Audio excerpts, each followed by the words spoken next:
Ils sont au total 50 présumés bandits répartis en 3 groupes, appréhendés par les éléments de la police nationale congolaise du Congo central pendant les périodes de festivités du Nouvel An et de fériés de commémoration des héros nationaux, avec de quelques effets volés, les armes blanches et affaires qu'ils utilisent pendant leur sale besogne. Dont l'un parmi ces 4 groupes de hors-la-loi, communément appelé Kuluna, s'est permis d'aller attaquer dans la nuit du vendredi 20 au samedi 21 janvier 2023 l'un des centres d'enrôlement des électeurs 21032 qui se trouve dans l'enceinte de l'EPVV dans la commune de Nzanza, ville de Matadi, dans les simples buts de saper l'opération d'enrôlement des électeurs. D'autres par contre semblent être de mineurs, mais sont plutôt de grands coupeurs des routes sur la nationale numéro 1 Kinshasa-Matadi. Tous ont été présenté ce samedi 21 janvier 2023 aux avant-midi au gouverneur de la province, le docteur Gibandundungidi, par le général Niembongalusha Placide, qui a énuméré plusieurs faits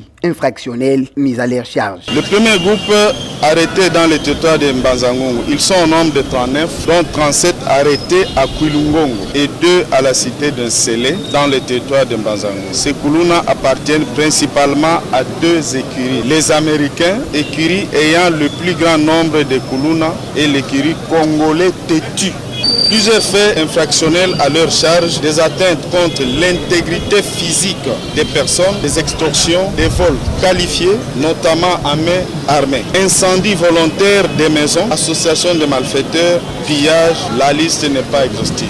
Le deuxième groupe, c'est qui est constitué des Kuluna arrêtés dans le territoire de Sekebanza, au village Lukimba et dans la ville de Boma pour des faits commis à Matadi. Pour sa part, le gouverneur de province a, sans hésitation, pointé du doigt les effets qui sont à la base de cette recrudescence de la criminalité dans sa province et s'engage à y mettre fin. D'un point de vue général, afin de pouvoir assurer ou renforcer la sécurité de la population au niveau du Congo central, nous allons mener des actions complémentaires en vue de soutenir cette action de terrain. Et ces actions complémentaires vont justement s'atteler à bloquer ou en tout cas à empêcher tous les facteurs favorisants qui encouragent cette criminalité. Et dans les facteurs favorisants, il y a la consommation des drogues.